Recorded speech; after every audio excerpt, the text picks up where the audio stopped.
were talking about hydrogen bonding last lecture, and we said in order to, technically, in order to get hydrogen bonding, we need to have two things. We need to have X, that we need to have H attached to X, and what's the X? It can be nitrogen, oxygen, or fluorine. And we need to have a Y, and Y is nitrogen, oxygen, or fluorine. And there must be a lone pair on Y. If you don't have a lone pair, there will be no hydrogen bonding, okay? Because you cannot share any electron with hydrogen. So there must be a lone pair located on one of those electronegative elements. We share it with hydrogen. Okay. And also I said hydrogen bonding is kind of it's really strong dipole technically interaction. But why do we call it hydrogen bonding? Okay. The reason for it, okay, you are not dealing with just partial negative and positive charges. Okay. You're not dealing with only like a permanent partial positive negative charges. You are dealing with a lone pair, one lone pair. And because you are dealing with two electrons sitting on fluorine, or let's say in this case, oxygen, and you're sharing it with hydrogen, that's going to be a strong intermolecular force. So instead of having just delta minus, we have a lone pair, we're sharing it with hydrogen. And that's the reason we call it, we call it with a unique name, and we say hydrogen bonding. Okay. Now, the hydrogen bonding, okay, hydrogen bonding, again, is subject to, how much positive or negative charges you're creating. The more hydrogen positive, the more hydrogen bonding you have, the stronger intermolecular force you will be dealing with. Okay, and I mentioned what's the meaning of protic, versus a protic solvent or molecule is the one that has hydrogen. The one that is polar but doesn't have hydrogen, we call it a protic solvent. Okay, now let's keep talking about the hydrogen bonding. So the more hydrogen bonding we have, the stronger intermolecular force we will be dealing with. Okay, boiling temperature. Right, so boiling temperature straight subject to intermolecular force.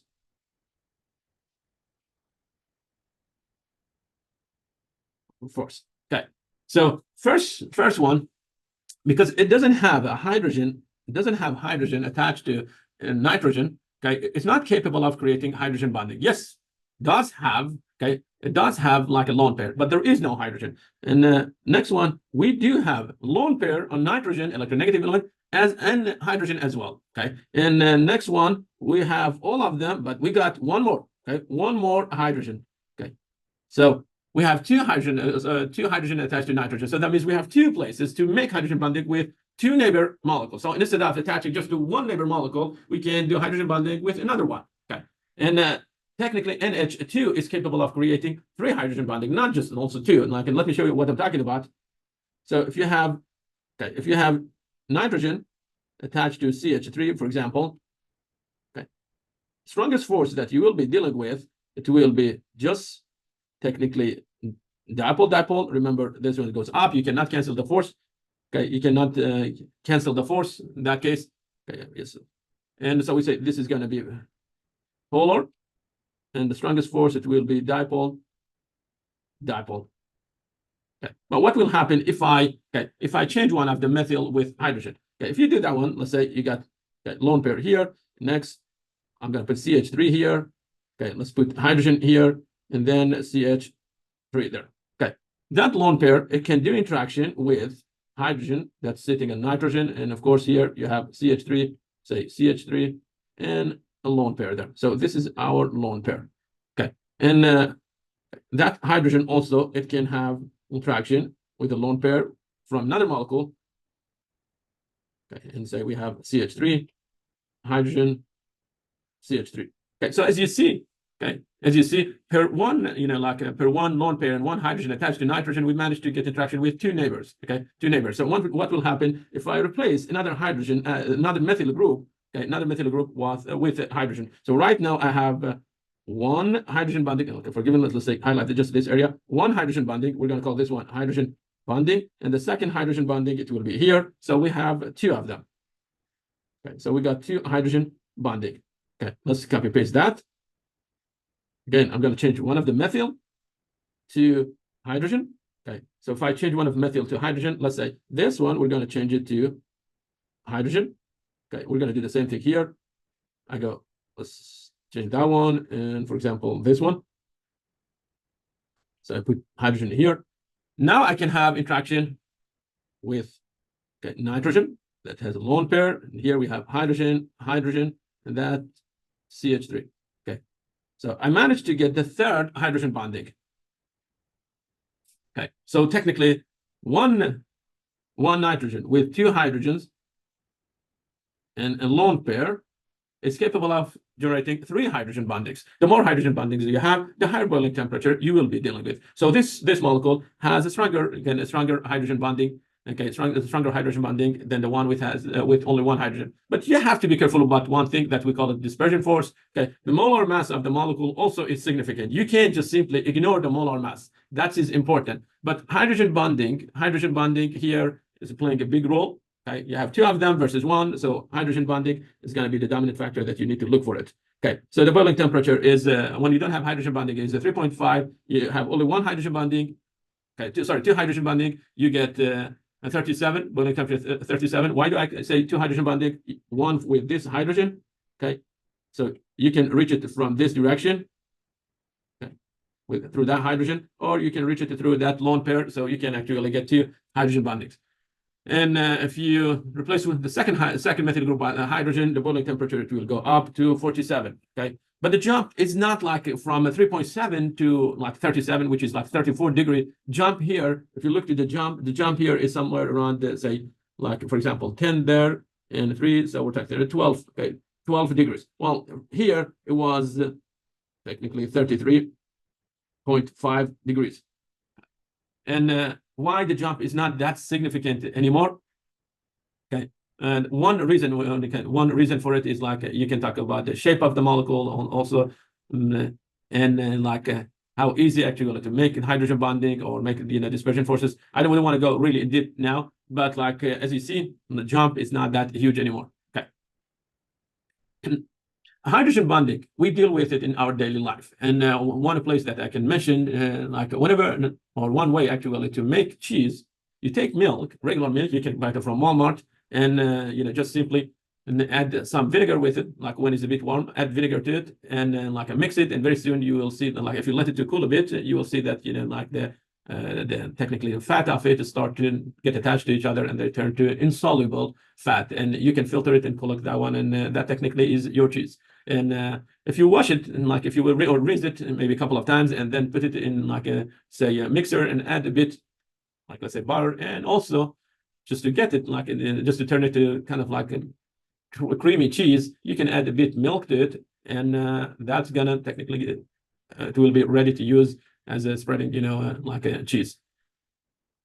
But if you take milk by itself and you heat the milk, okay, and then you let it cool, very soon you will see a layer of fat sitting on the top of that milk. It doesn't matter how energy you spend to get it dissolve or disappear like back inside the milk. That's not going to happen because the force that or the heat that you gave it messed with some of the intermolecular forces.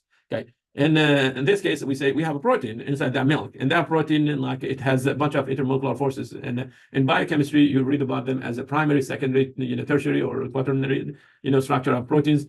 And that heat, it will break some of intermolecular forces, and maybe the helix structure or like the sum of those interaction between the sheets, the protein sheets will disappear. And because you lose that structure, your like the compound maybe it will not be soluble anymore, and that's the reason it cannot get back inside the milk.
But one very well-known disease that technically it comes from, from intermolecular forces is the sickle disease. Is the disease that the blood cell change shape, their shape turned to be kind of like a sickle one, And because of that, their efficiency in carrying oxygen, it will go down, and that person will suffer from kind of lack of oxygen. Okay, I want to actually start talking about that one, but before I introduce actually the disease, I want to talk about the last force that last intermolecular force that we need to cover, and that's going to be the dispersion force. Okay, and what's the dispersion force? Imagine you have a molecule. Okay, your molecule, I'm going to say CH3, CH3, CH2, CH3. Okay, so what do we have here? We have one group. Okay, that's identical to that one, and this is going to be the midpoint of the molecule. Okay, so that's going to be the midpoint. So I can highlight this one, say that's the midpoint. Okay, now you can say, okay, the one on the right will pull to each side. Okay, so let's say we have a force here. Okay, that force is going this direction, and we're going to call it F1. Okay, we have equal force in opposite direction, and we're going to call that one F2. Okay, F1 is equal to F2. Okay, because they are 180 degrees from each other or cross of each other, they will cancel each other. So F1 plus F2 will be equal to 0. That means mu is going to be equal to 0. So this molecule is non-polar. Non-polar. Remember, you do have a CH bond, okay, and the CH bond is a polar bond. But the molecule C3H8 is non-polar. Okay, so the molecule is non-polar, but the molecule all the time is moving. Okay, and there is a chance that this molecule will collide with another molecule. And what will happen if you get a collision between them? So let's put it this way. We have carbon attached to another carbon, and here's the third one. The terminal carbons, they have 3 hydrogens. And the one in the middle, it has 2 hydrogens. Okay, now I'm going to draw this shape around it. Okay, so let's say this one is moving and collides with another molecule. Okay, so what will happen if we get collision between them? Or, you know what, for temporary, like a really short time, for short time, you know, the electrons somehow they move to one side of the molecule. Okay, the electron kind of they shifted to one side of the molecule. In that case, okay, you will have a positive pole and positive poles and positive and negative poles. So either because of the collision or you know, really in a short time, electrons move to one side. It doesn't matter it doesn't matter which side. So I got this. I got an even distribution in electrons. So let's say we got negative charges here. That means the electrons happen to be on the right side. So what will happen on the left side? I'm going to have some positive charges. Okay, so here I got negative charges. There we got positive charges. Okay, can I have such a distribution inside another neighbor molecule? Yes, it can happen. Okay, and now what will happen if these two molecules see each other? They get close to each other. Now we will have positive charges facing to negative charges, and very soon we're going to get interaction between them. This interaction, because it's really short, okay, the time or half-life time, okay, or lifetime, okay, lifetime is really short, okay, it's really short, okay. So because it's really short, you're not gonna get permanent positive and negative charges. So how about this? Let's call it temporary, okay? Temporary positive and negative charges. Your molecule is non-polar, but in a short time, okay, in a short time, I got positive and negative charges. So again, the lifetime is really short. It's really short. Okay. Because it's really short, you can't have those positive negative charges forever, and that means the dispersion force or the force that you get, it will be weak. So the dispersion, the forces that we call it dispersion force. Okay. Dispersion force is different than dipole force. Okay, and why is different and why is weaker? Okay, because the lifetime. Okay, because of the lifetime. So I'm going to say dispersion force will be the weakest force. Okay, it's weaker than dipole, and the reason for it is just because of the time, the lifetime for it. Lifetime is really short. Well, the dipole is permanent, and the strongest one, it will be the hydrogen